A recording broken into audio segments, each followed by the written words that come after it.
مرحله فراغت. اگر شرایط ایدئال را در نظر بگیریم و یک دختر و پسر در حوالی 24 تا 27 سالگی تحصیلات خود را به پایان رسانده و به طور متوسط یک خانم در 25 سالگی ازدواج کند و 2 فرزند با فاصله برای پرورش صحیح در شرایط ایدئال در 18 تا 24 ماه اول تولد حضور 24 ساعته مادر یا پدر لازم باشد، می توان متوجه شد که اکثر خانم ها از حوالی 30 تا 34 سالگی، یعنی بعد از سن 2 سالگی فرزندانش، روزانه حداقل 6 تا 8 ساعت زمان کاملا آزاد پیدا خواهد کرد و در این زمان است که مادر امکان فعالیت و کار پیدا خواهد کرد و از آنچه که آموخته و مهارت پیدا کرده است در جهت مثبت و اثرگذار برای خود خانواده و جامعه استفاده نماید. زیرا انسان فقط با جوهر کار و فعالیت است که خود واقعیش را شکوفا و بارور می سازد و از بزرگترین اشتباهات این است که زن همچنان فقط خانه‌دار باقی بماند. بر حسب شرایط، امکانات و توانایی‌ها این کار و فعالیت می تواند در راستای تحصیلات فرد که غالباً بهتر است این چنین باشد و یا حتی فعالیت‌های هنری یا احساس رضایتمندی و خوشحالی، ارزشمندی و توانمندی کند. زیرا ذهن آزاد و بیکار می تواند بسیار خطرساز باشد. به قول حضرت علی علیه السلام، خوشبخت کسی است که فرصت اندیشیدن به بدبختی را نداشته باشد. کنیم که فرصتی برای افکار و کارهای بد و منفی باقی نماند. با شاغل شدن زن خانواده نیز باید مسئولیت‌های زندگی از جمله امور خانه به صورت عادلانه و دوستانه از نو تقسیم شوند. توجه. ارزش کار زن در زندگی اشتراکی نه فقط بعد اقتصادی آن، بلکه بعد روحی روانی و شخصیتی آن و خصوصاً افزایش حرمت و اعتماد به نفس در زن و در نتیجه بهبود روابط زناشویی است. 5. مرحله آشیانه خالی. سندروم آشیانه خالی اصطلاح نسبتاً رایج و شناخته شده‌ای میان روانشناسان و پزشکان خانواده است و آن یک نوع غم و اندوه و احساس تنهایی و گاهی حتی بیماری افسردگی و اضطرابی است که والدین، خصوصاً آن کس که مسئول و مراقب اصلی کودک است و غالباً مادر، در پی دور شدن یک یا چند تا از فرزندانش از خانه برای تحصیلات، ازدواج، مهاجرت و نظیر آن احساس می کنند. این مسئله خصوصاً در مورد خانواده‌های تک سرپرست شدید و مخل زندگی عادیتان شده است. به یک روانشناس مراجعه کنید.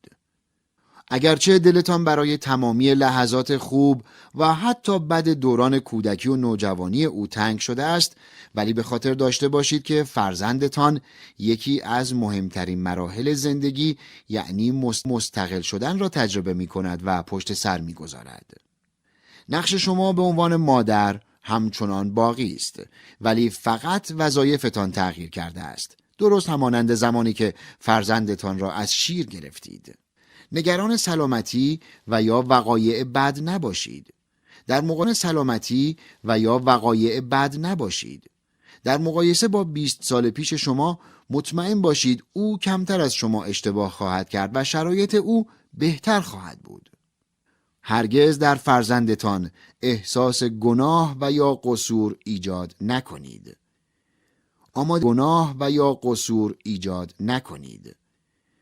آمادگی خود را برای کمک به او در هر زمان و شرایطی ابراز کنید.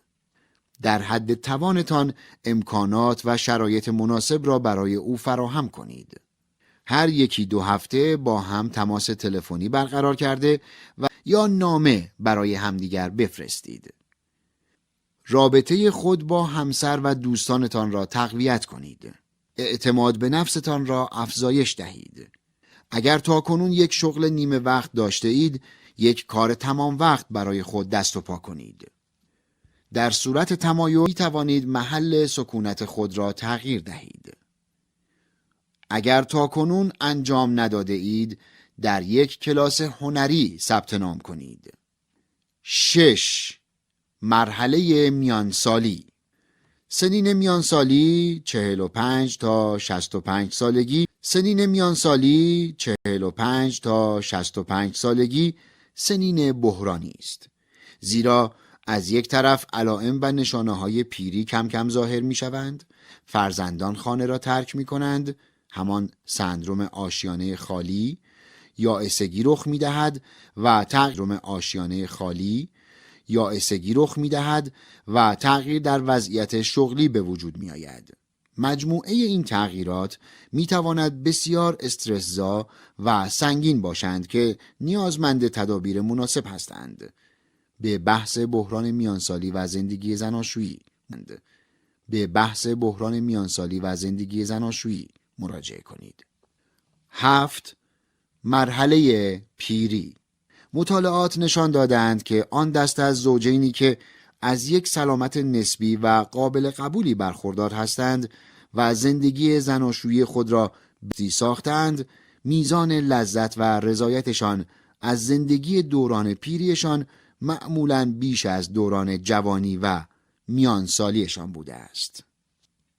اصولاً ما در زندگی دو انتخاب داریم: یا آنچه را که هست بپذیریم و یا مسئولیت خود. مشاجره‌های خانوادگی.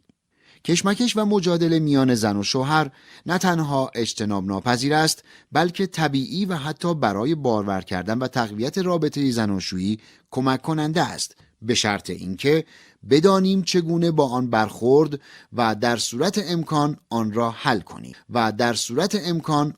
حل کنیم. مهمترین و شایع‌ترین موضوعات مشاجره‌های خانوادگی عبارتند از دخالت خانواده‌های زن و شوهر، مسائل مادی، تقسیم وظایف و مسئولیت‌ها، کم توجهی به ارتباط احساسی عاطفی، تفاوت‌های فرهنگی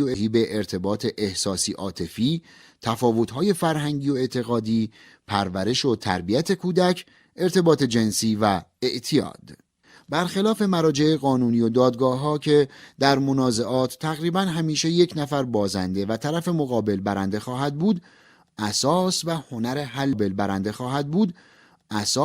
هنر حل مشاجرات و مسائل خانوادگی این است که با مباحثه، مشارکت و توافق بر پایه صداقت و محبت به یک توافق دو طرفه برسید و عمده خواسته و رضا حالت برد به وجود آید. اساس زندگی اشتراکی خوب و موفق همین مهارت پیدا کردن در طرح مسائل، سازگاری و تفاهم است. ریشه و علل منازعه و مشاجره ها. اکثر مشاجره های خانوادگی ریشه در یک عدم شفافیت و سوء تفاهم. کنایه، استعاره و در لفافه صحبت کردن مختص مناظره های سیاسی است و در محیط خانوادگی جایگاهی ندارد. به جرأت میتوان گفت که نزدیک به اکثر اختلافات زوجین به دلیل عدم شفافیت و دقت در ابراز نظر، احساس و خواسته است. ترس و نگرانی از دفع شدن یا مورد تمسخر قرار گرفتن یا تشدید اختلافات و غیره، خجالت مسموم، حرمت نفس پایین، ناتوانی در درک و توصیف احساس، انتظار ذهن خانی از طرف مقابل، عدم توجه به تفاوت افراد در طرز نگاهشان به موضوعات و قضایا، باورهای غلط فرهنگی نظیر زشت یا سبک دانستن ابراز خواسته شخصی توسط زن، داشتن پیش‌فرض‌ها و اطلاعات ناقص یا غلط. مهمترین علل ناتوانی افراد در صداقت، صراحت و شفافیت در ابراز خود هستند. عدم توانایی در شنیدن و درک طرف مقابل.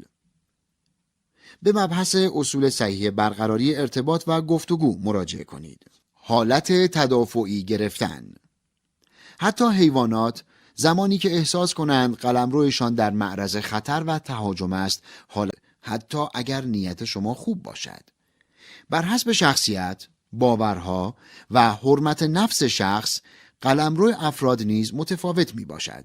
برای مثال، قلمروی یک خانم ممکن است ظاهر و خانواده‌اش باشد و برای یک مرد قدرت یا مقامش باشد. احترامی، مقصر دانستن و یا انگشت اتهام گذاشتن همگی عبور از قلمرو افراد به حساب می آیند.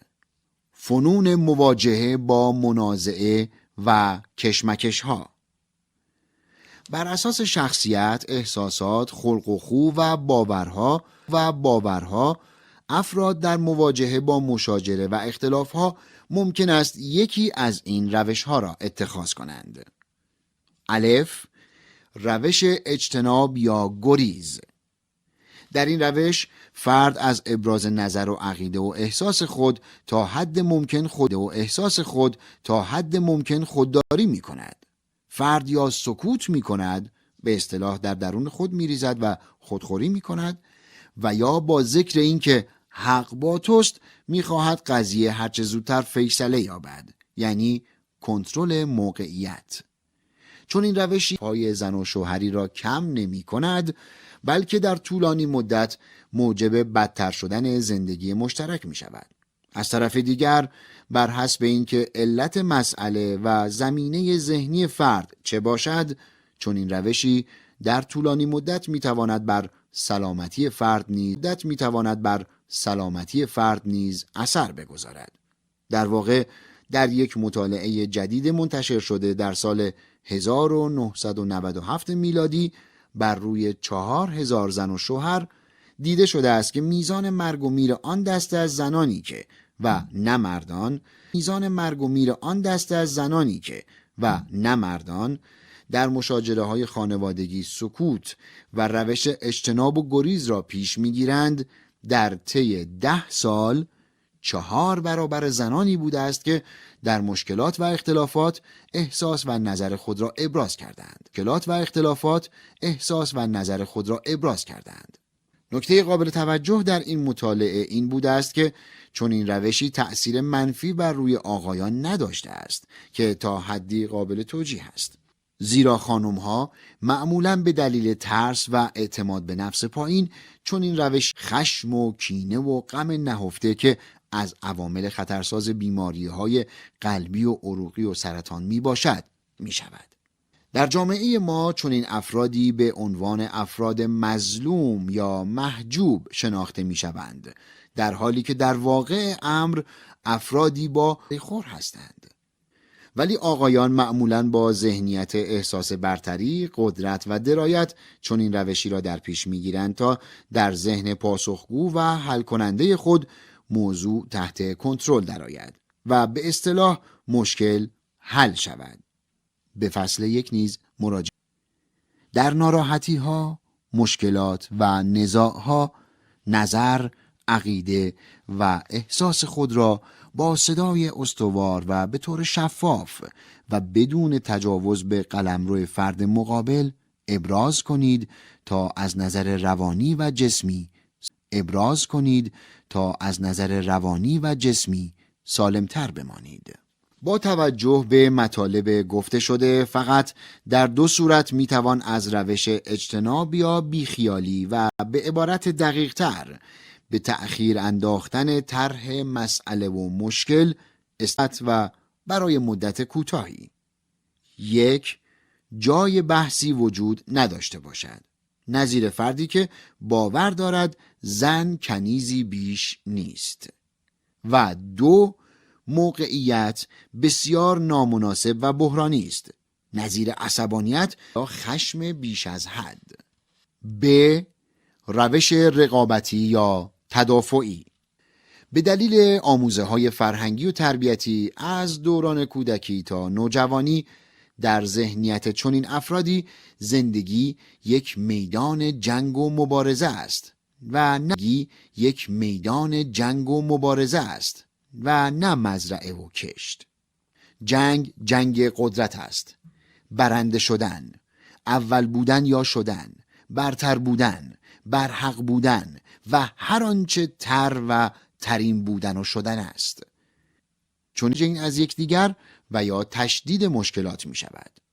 در زوجینی که چون این روشی را پیش می گیرند، آقایان غالباً از شکایت و ایرادگیری همسرانشان شاکی هستند و خانمها از گوش ندادن همسرانشان. روش تطابقی یا سازشکارانه.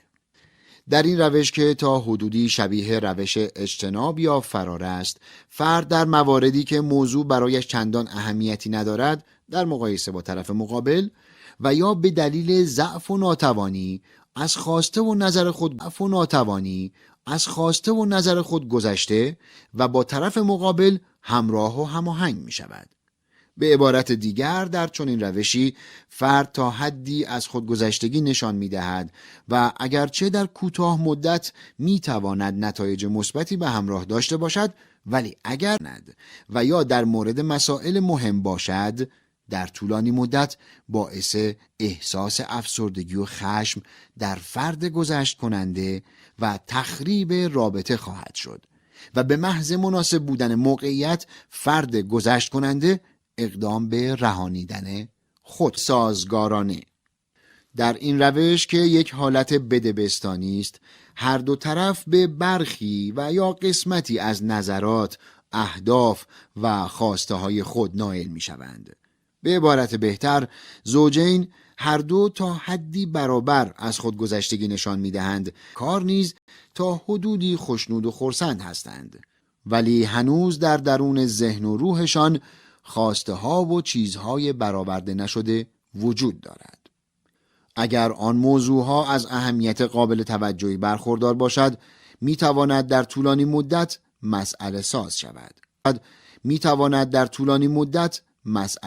شود. نمونه آن زندگی های مشترک به ظاهر خوبی هستند که پس از 10 تا 20 سال ناگهان به هم می ریزند. 3. روش همکارانه یا دوستانه. در این روش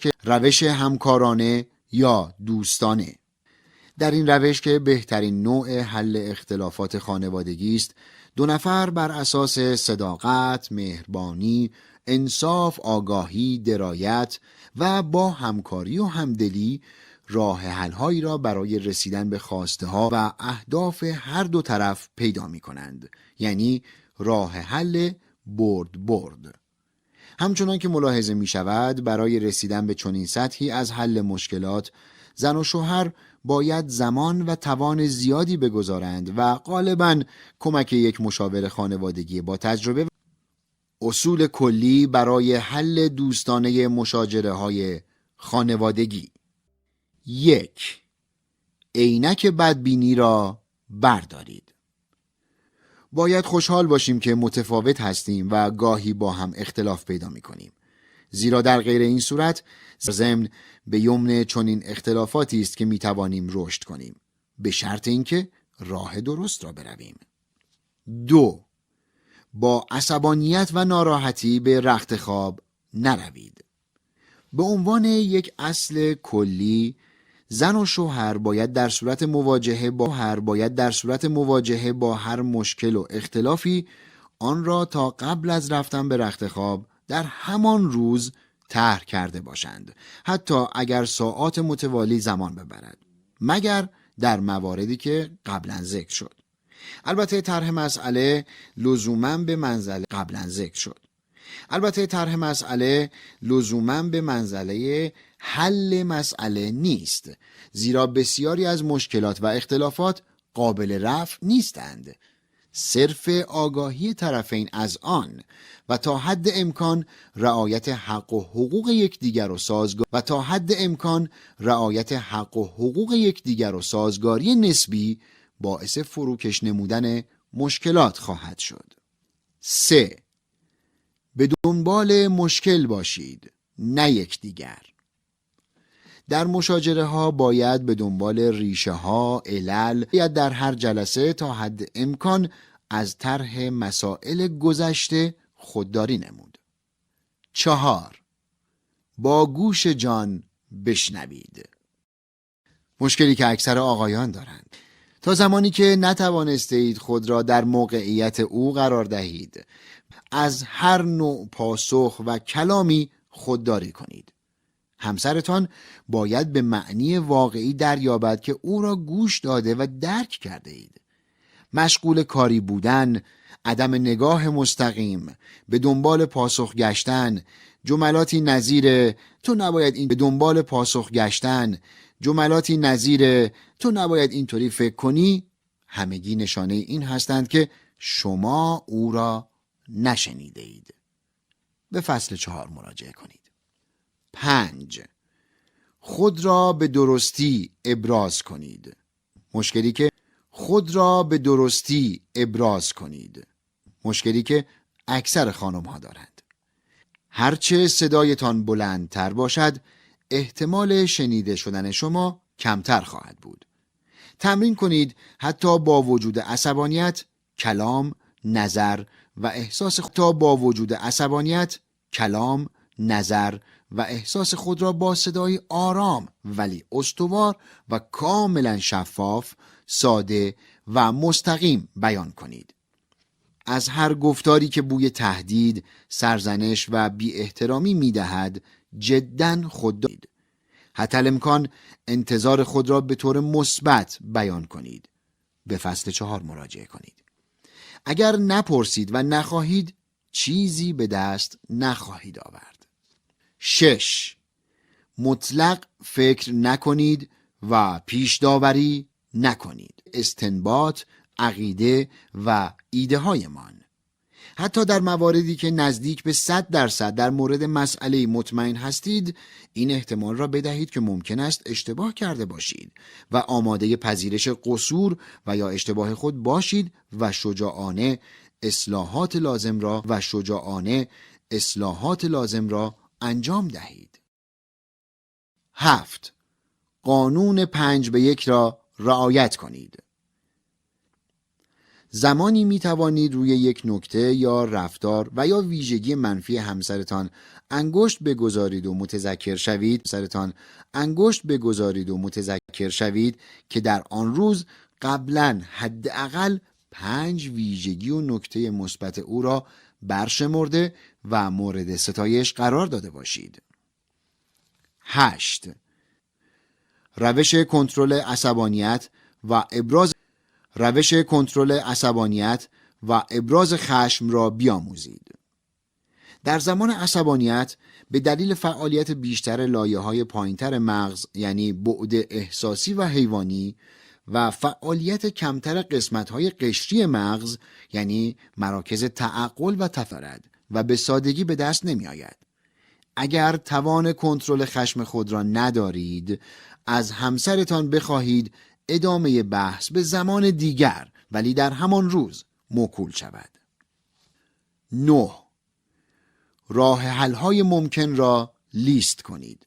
در ابتدا ممکن است هر یک از طرفین فقط یک پاسخ و راه حل برای مشکل و اختلاف خود در ذهن داشته باشند، اما با طرح مسئله و رد و بدل نظرات و افکار معمولاً راه حل‌های متعددی به ذهن هر دو نفر خواهد رسید.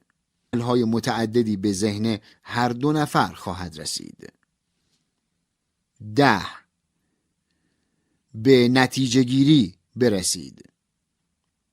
زمانی کار تمام شده تلقی می شود که از مشاجره و اختلاف به یک نتیجه گیری مشترک رسیده باشید.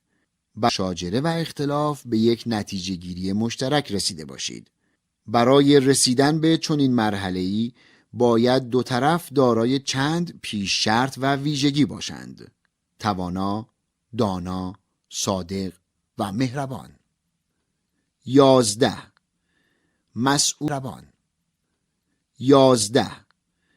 مسئولیت خود را بپذیرید. یکی از اجزای لازم برای خوشبختی پذیرش مسئولیت اعمال، رفتار، افکار و تصمیم‌های خود است. پذیرش اشتباه نشانه ضعف نیست، بلکه رفتن و توانمندتر شدن است. ذلت افتادن در لجنزار نیست، ماندن در آن است. 12. ستایش و سپاسگزاری کنید. در فرصت‌ها و زمان‌های مناسب از همسرتان به خاطر نشان دهید. چند نکته. در بسیاری از موارد طرح درست مشکل و مسئله خود به خود باعث حل آن می شود. افراد ممکن است به راحتی نظر و عقیده قبلی خود را عوض کنند و به صرف حرف و قولهای قبلی نباید مطمئن بود که فرد در مراحل بعدی زندگی بر عهد و پیمان خود بماند. مهم این است که دریابیم آیا فرد مخاطب ما انسان قابل اعتماد و استواری هست یا نه. انتظار این را داشته باشید که نکات منفی و بد همسرتان پس از ازدواج و در زندگی 10 تا 20% بیشتر از آنچه شود که در دوران آشنایی و نامزدی متوجه آن شده بودید.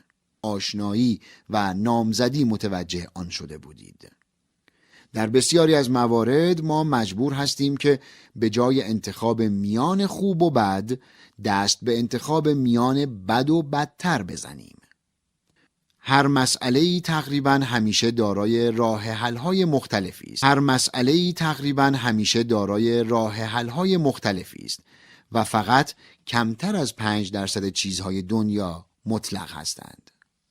چند نمونه از مشکلات و مشاجره‌های خانوادگی و اشتباهات آنها. مورد اول، یک خانواده 5 نفره با اختلاف سنی به ترتیب 2.5 و 7 ساله و دانشجوی دوره دکترای حقوق و نیمه شاغل مدت 2 سال است که ازدواج کردند. در یکی از مشاجرات جدیشان این صحبت‌ها رد و بدل شده است. عدم صراحت و کاربرد کنایه. منظورت چیه؟ ما که قبل از ازدواج توافق کرده بودیم تا زمانی که من درسم تموم نشه بچه دار نشیم. عدم درک احساس طرف مقابل و همدلی، اتخاذ روش رقابتی. آخه فکر می‌کردم شوخی می‌کنی و مطمئن بودم بعد از ازدواج نظرت عوض میشه. مطلق نگری، فکرخوانی، خیال پردازی، توان در تغییر دیگران، عدم درک طرف مقابل. تو خوب میدونی چقدر تموم کردن درسم برام مهمه و تا تموم نکنم نمیخوام بچه دار بشم. پیش داوری و فکرخوانی. چطور ممکنه برای یه نفر درس مهمتر از مادر شدن باشه؟ تعمیم دادن کلی، پیش داوری و محکوم کردن، سرزنش. خود شفاف و دقیق نیستند، بلکه یکدیگر را نیز درک نمی کنند. قادر به نگاه به موضوع از دید طرف مقابل و فقط حالت تدافعی به خود گرفتند. چون این بحث و گفتگویی معمولاً به جایی راه نمی‌یابد بجز بیشتر شدن فاصله ها. معمولاً کودک تک، فردی درونگرا، هدفگرا و موفق در تحصیل و شغل است و مهمترین مشکل کودکان تک فرزند خصوصاً در سنین بالا احساس تنهایی نسبتاً شدید است و در اینجاست که ناگهان مهرداد با وجود توافق قبلی اصرار به بچه دار شدن زودتر از زمان مقرر دارد. مسئله دیگر مشکل درک طرف مقابل و پذیرش نظر متفاوت است. یکی از علل اصلی عدم توانایی ما در این زمینه الگوی فکری و تربیتی است که ما از والدینمان به ارث برده ایم. هیچ کودکی وجود ندارد که در دوران کودکی هزاران بار با این موضوع روبرو نشده باشد که حس و ادراکش غلط است. مثلا کودک میگوید من سردمه. مادر میگوید نه سردت میشه، تو نمیفهمی. خوابم نمیاد. نه خوابت نمیفهمی. خوابم نمیاد. نه خوابت میاد، نمیفهمی. گرسنم. چند دقیقه پیش که غذا بود گفتی سیرم که. یه غول تو خونه است. نه تو خیال میکنی، اون یه سایه است. نی پیش داوری، تفکر مطلق، نادرست انگاشتن دیگران.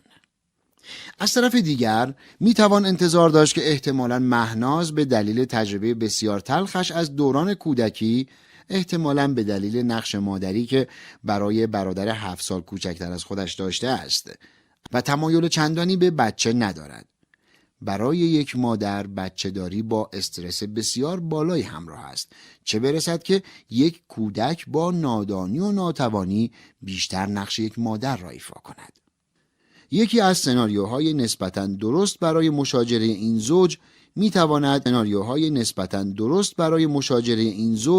میتواند این چنین باشد: مهرداد در حالی که با همسرش مشغول صرف صبحانه بود، قبل از عازم شدن به سر کار رو به همسرش کرد و گفت: خانم یه مسئله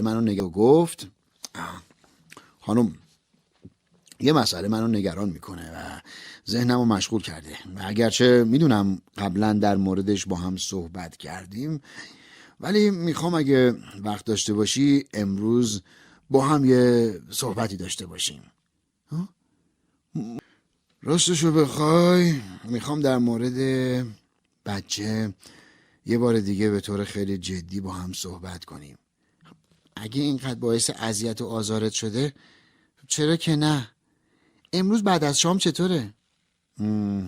رستوران چطوره؟ آروم و دلنشینه.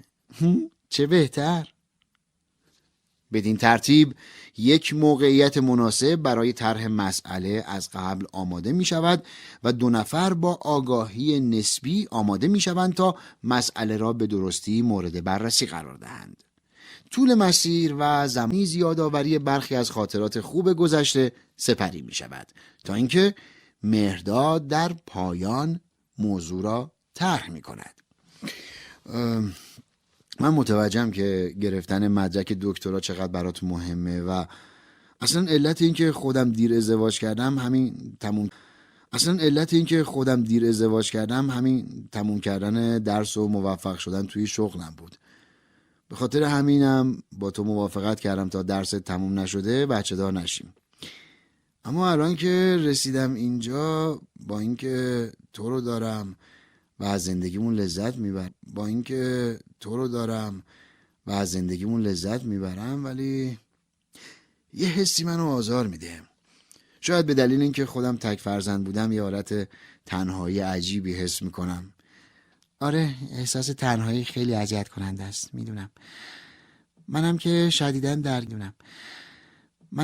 شدیداً درگیر درس هستم و وقت کمتری برای همدیگه داریم. احساس دلتنگی و نگرانی تو رو بیشتر کرده. آره ولی این نیست که من از درس خوندن ناراحت باشم، بلکه از این بابت خیلی هم خوشحالم. ولی میدونی الان که فکر میکنم میبینم 1-2 تا بچه داشته باشم. خب منم که نگفتم نه، فقط میخوام اول درسم تموم بشه بعد بچه دار بشیم. آره ولی اینجا 2 تا مسئله هست. یکی این که این نیاز در من خیلی شدید شده، دوم این که من الان 40 سالمه و تا تو درستو تموم کنی و مدرک اگر هیچ مسئله‌ای رخ نده و همه چیز به خوبی پیش بره و بچه دار بشیم میشم 44-45 ساله و حالا فکرشو بکن که وقتی بچه‌مون 10 ساله میشه من 55 سالمه. آره تصمیمی که با هم گرفتیم و مسئولیتش رو باید بپذیریم. درسته، ولی خب راه حل بهتر. منظورم اینه که بعضی موقع باید بین بد و بدتر انتخاب کنیم، یا دیر بچه دار بشیم یا عقب انداختن درست. مورد دوم، محسن برنامه نویس کامپیوتر، حسابگر مرتب و پیرو برنامه‌های از قلب ریخته شده. و ندا نقاش، رمانتیک، تنوع طلب، نوگرا، ماجراجو و خصوصیات دیگر مدت 1 سال است که ازدواج کردند. در یکی از روزها چنین اتفاقی افتاد. حواشی مربوط به بعد خواهد شد. محسن، امروز خونه میمونی؟ فکر میکنم سرما خوردم. نه متاسفانه، من قبلا با یکی از همکارام قرار گذاشتم امروز بعد از ظهر میخوایم همدیگه رو ببینیم. ببین قرارش مهمتر از منه. تازه یه چیز کوچیک ازش میخوام برآورده نمیکنه. اگه مشکل بزرگی داشته باشم چجوری میتونم روش حساب کنم؟ تو هیچ موقع خونه نیستی و من به ندرت ازت چیزی خواستم. ببین اصلا متوجه نیست که من قول دادم. تازه اگه زیر بار حرفش برای چنین چیز ساده برم، سر چیزای مهم دیگه کارم تموم و دربند خواهم بود. متاسفم. قول دادم باید برم. فایده نداره. نمیتونم رو اون حساب کنم. باشه. برو خوش بگذره. همچنان که ملاحظه می شود این زوج با 2 شخصیت کاملا متفاوت و رابطه رقابتی داشته و باور دارند که طرف مقابل غیر منطقی و خودخواه است.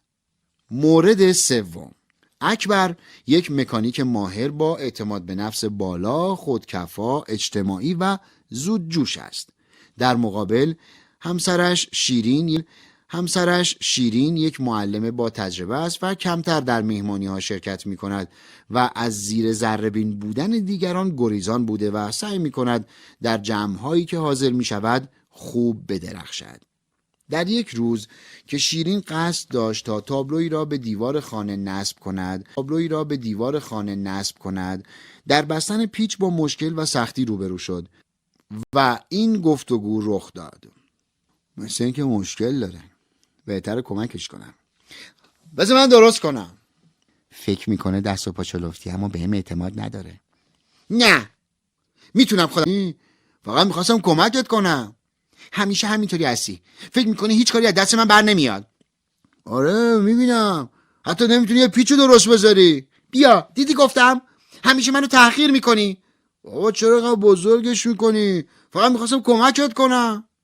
به دلیل سوابق قبلی حتی کاری به ظاهر مردانه را نیز انجام دهد و مورد ستایش و تشویق او قرار گیرد، یعنی تقویت حرمت و اعتماد به نفس.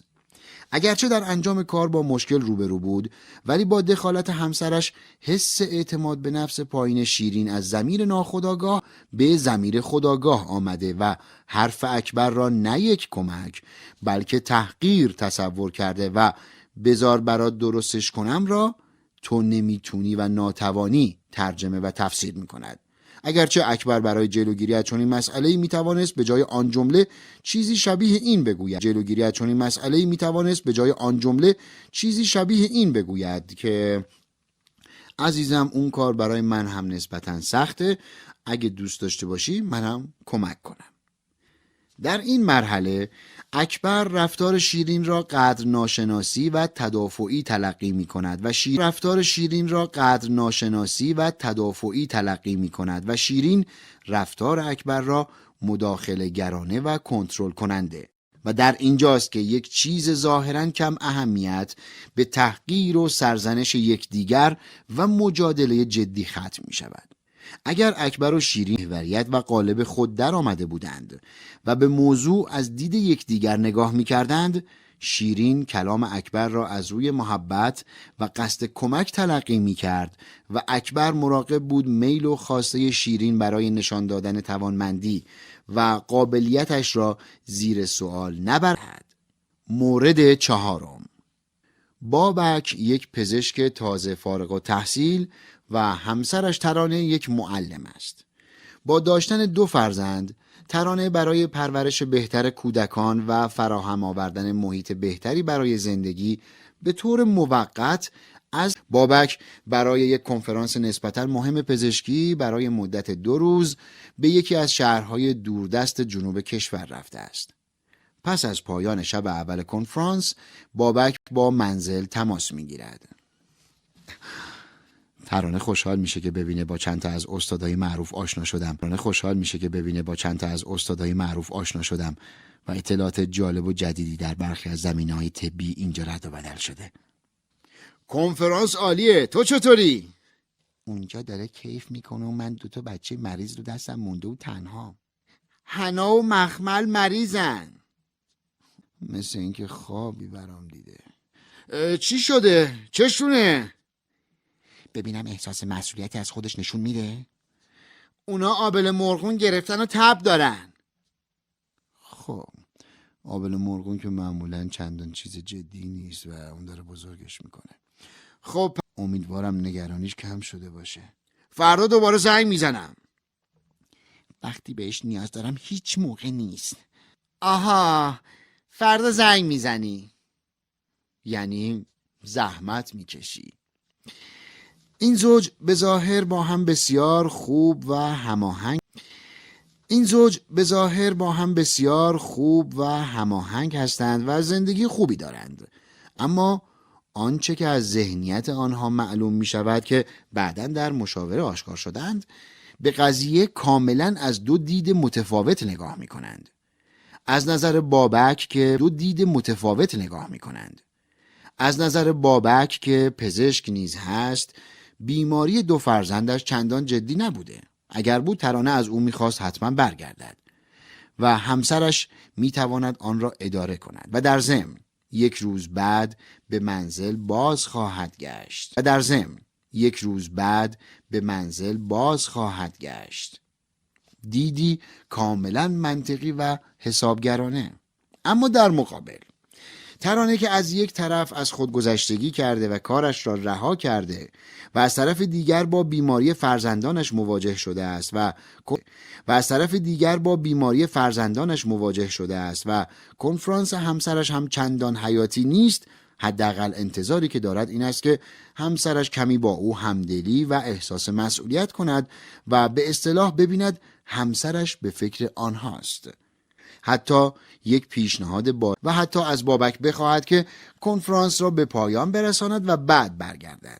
و حتی اگر ترانه با پیشنهاد او موافقت می کرد، باز هم ارزش بازگشت و دادن امنیت خاطر به همسرش بیش از ماندن در کنفرانس بود. همچنان که قبلا ذکر شد، یکی از وظایف مهم آقایان و در اولویت قرار دادن آنها و ابراز علاقه به آنهاست. چو در طاس لغزنده افتاد مور، رهاننده را چاره باید نه زور. خردمند به کار خویش تکیه کند و نادان به آرزوی خویش. فصل 8. نقش و دخالت فامیل و خویشاوندان در زندگی زناشویی.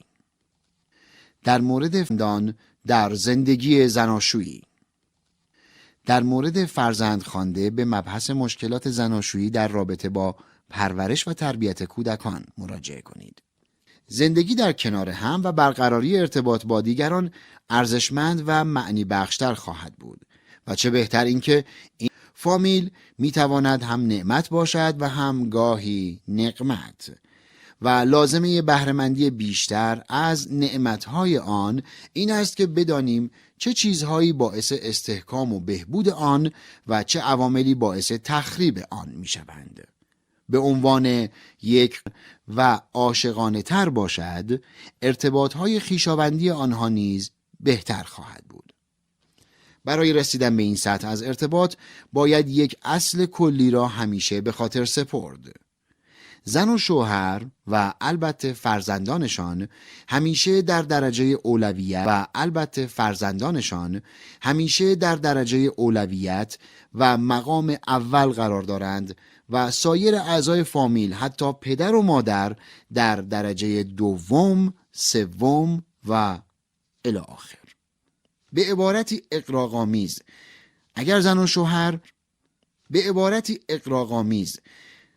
و شوهر به معنی واقعی عاشق هم باشند و همسر و مادر یکی از زوجین دچار بیماری کشنده‌ای شده باشد و فرد فقط دارو برای نجات جان یکی از آنها داشته باشد، بدون شک آن یک نفر همسرش خواهد بود.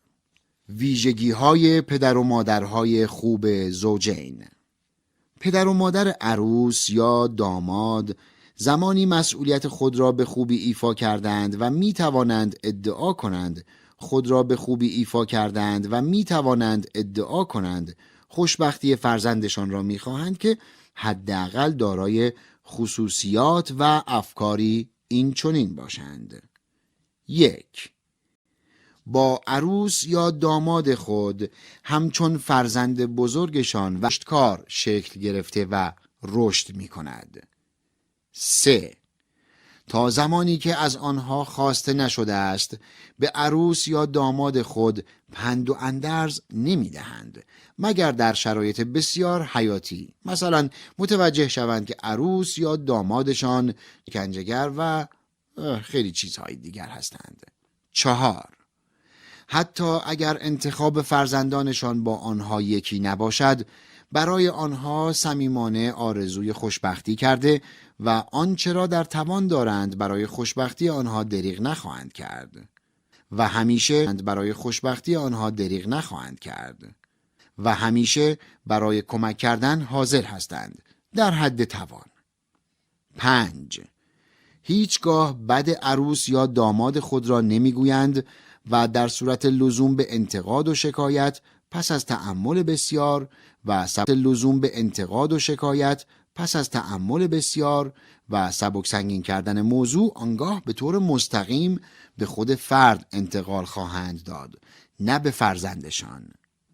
6. بدون دعوت یا اطلاع قبلی به ملاقات آنها نمی روند و هر از یا انتخاب زندگی با آنها حریم خصوصی آنها را رعایت می کنند. 8. هیچگاه انتظار ندارند که فرزندشان آنها را به همسر